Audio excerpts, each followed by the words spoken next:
got a chance to see Black Phone 2 with Ethan Hawke. Let's talk about it right now.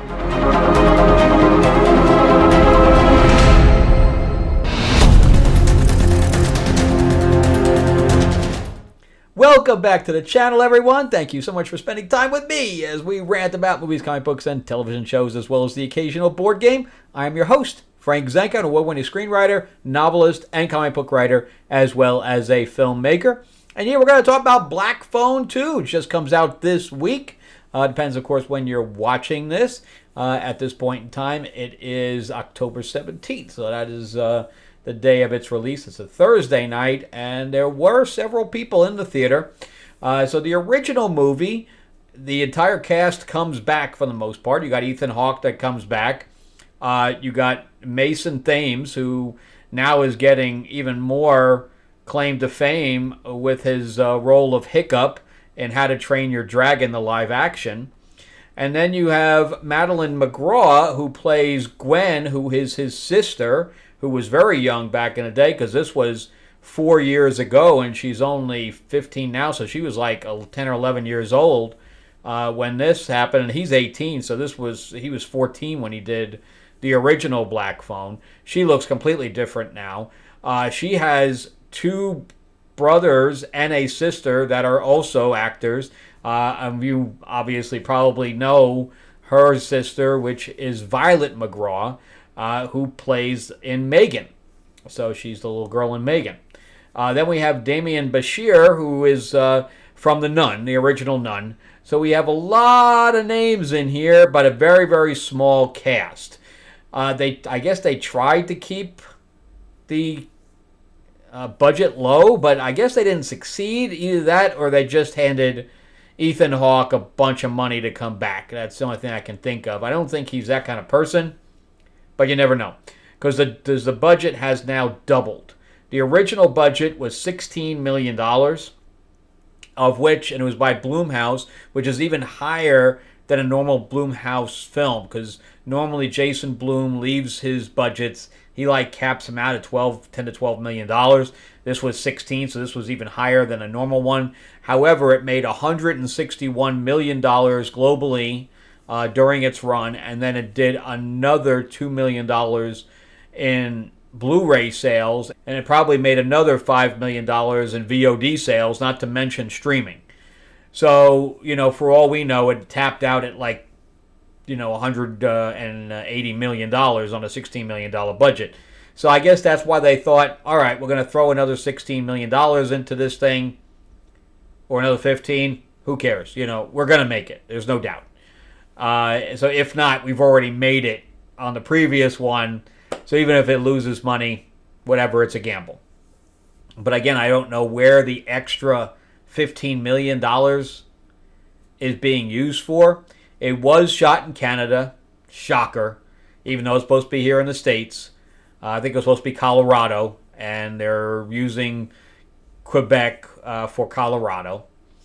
And just one more film. In fact, my producing partner, who is an Emmy Award winner, that's how much stuff is not here. Nobody's working in the States. It's just not happening.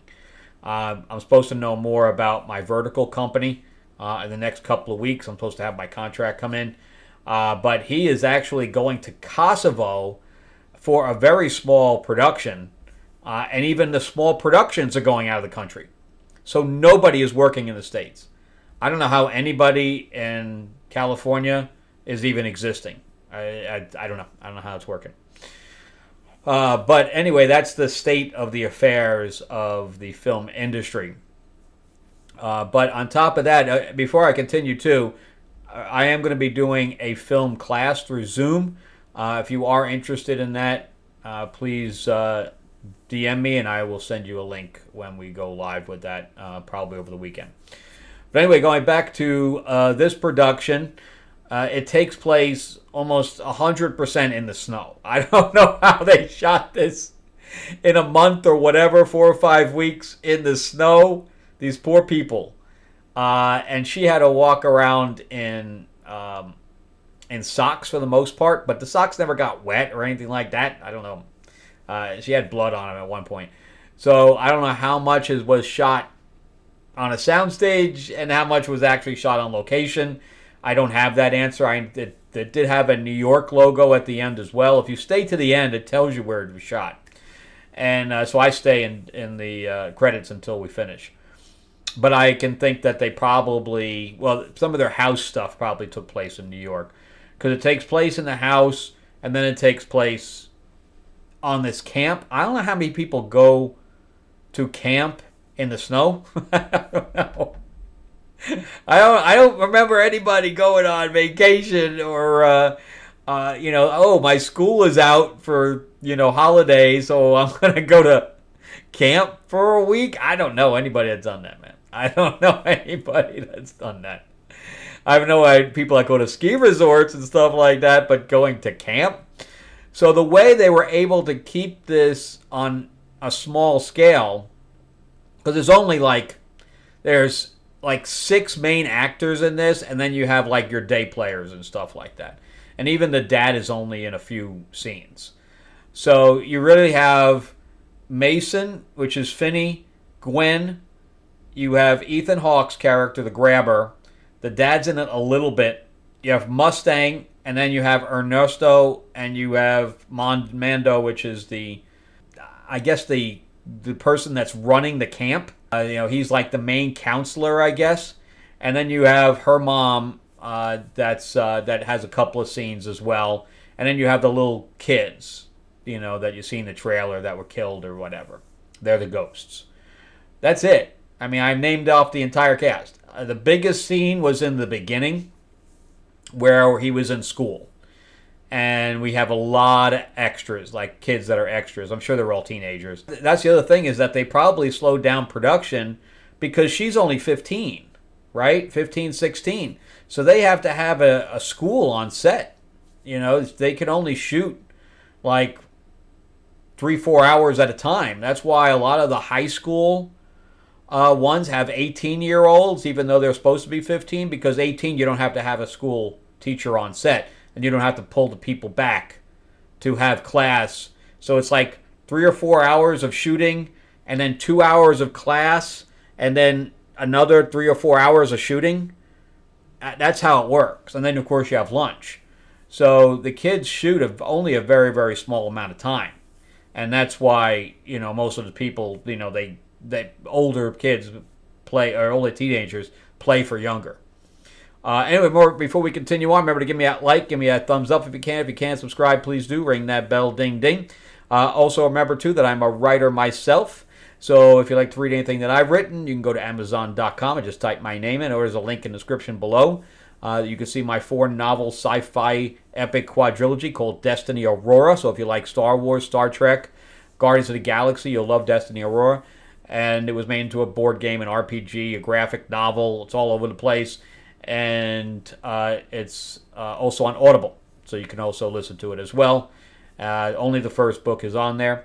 Then, of course, I also write fantasy. You'll see my fantasy book, Tales of Ravenor, the Iron Witch. So if you like Game of Thrones, House of the Dragon, Lord of the Rings, it's got a magic system. We do have dragons in it and griffins and all this other stuff. So you'll love that stuff as well.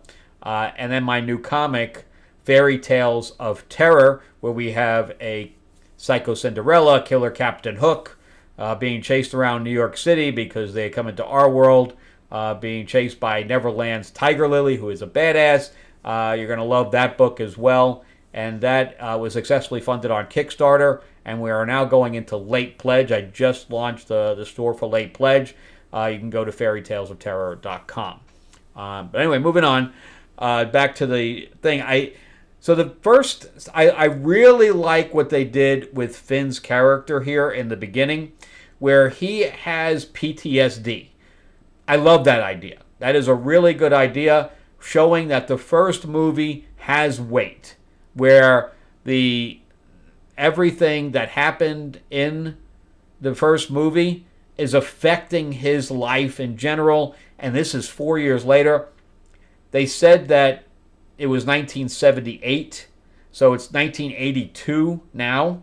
What I don't like is that they were director, so the director and the writer, they're both writers. He's a writer-director, and they're also producers. I don't know if they produced this itself, But Scott Derrickson and C. Robert Cargill, they are partners. So they write, direct, produce, depending on what is needed. And they also wrote and directed, like he directed this one, and they're writing partner together.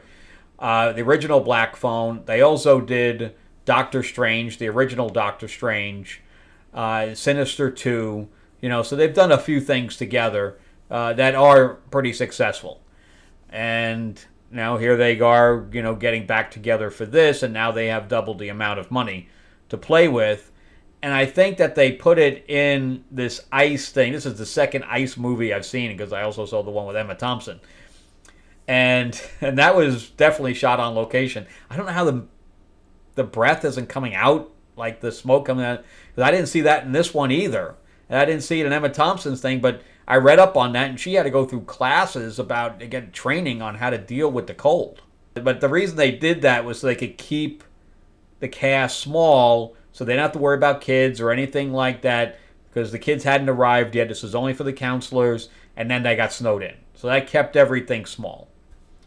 But anyway, the beginning part, he has a lot of anger, propped up in him, where he's just fighting kids. So he's turned into this total brawler because I guess he felt very helpless when he was captured, and he swore to himself, this is not in the movie, but this is my psychological take on what they did with the character, that he felt helpless, and that he swore he wasn't going to feel that way again.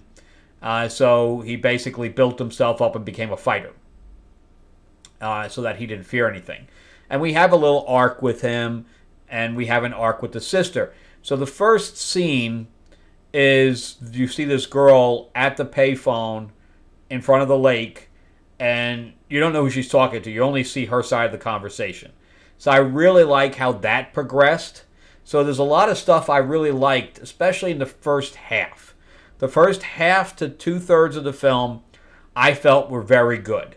It was kind of contrived that they were the only ones there. I mean, I felt like I was, who goes to a camp in the middle of the winter? I don't know. I'm very confused by that. And even if you look at all the things on the walls, there's no skiing on there. There's no ice skating. There's no nothing. It's purely like canoeing. Everything looks like the summer all over the walls.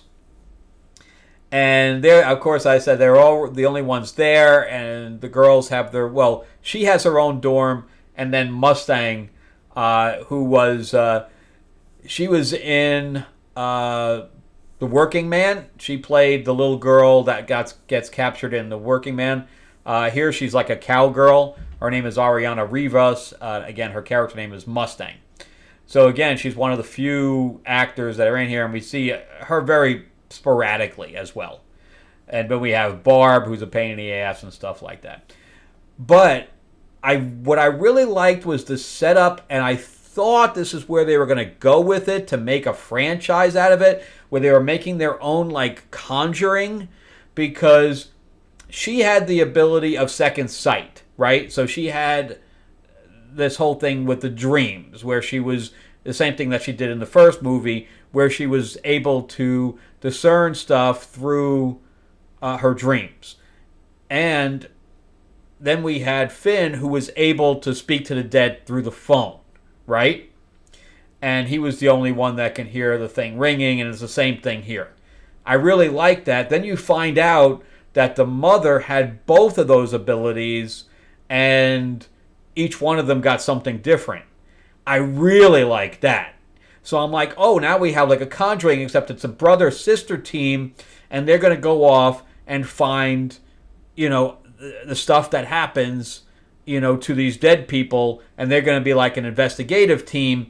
And I really love that idea. That is just an amazing idea. Unfortunately, the writers dropped the ball on that. Completely dropped the ball. So I knew that the Ethan Hawke's character was going to appear as a ghost here, but I really thought he was going to be like a Hannibal Lecter character, where he's kind of extraneous, he's just kind of getting in the way, They're asking him questions. He may be like dropping hints and stuff like that about who the killer was and stuff like that. I thought that's the way the direction was going, and I really liked that idea. I also really liked how the director used this old time, almost like an old VCR type look every time that she was in her dream state. I really liked that as well. You could always tell, when she was in the dream state and when she wasn't. However, again, the writers completely drop the ball here, and they make the main killer Ethan Hawke's character. And then it ends up that she can get hurt in her dream. So she gets like a complete cut that needs stitches, and they never address it. They just like put pressure on it. Damn, she needs stitches, man. I mean, that cut's like this. And even she gets cut in her stomach, too, and they don't even address that at all. And then he can touch things, even though he's dead. He's like a poltergeist that can touch things and throw things around, and people can touch him. What? I felt like I was in a really bad Freddy movie by the end. The last third goes off the rails and just keeps going, man. They don't care about rules of the world at all. They did all this world building, and they just threw it out the window so that they can have some kind of a spectacle. But it was totally lost on me. I mean, it almost was funny by the end, where it's just like, what is going on? I mean, you taking a ghost and bashing him in the head? Cutting limbs off? I'm like, what is going on here? It just keep your expectations for the last third on the ground, because it just gets absurd. And the idea of them, having one of each power and them doing, it just didn't go anywhere because they didn't even introduce another baddie.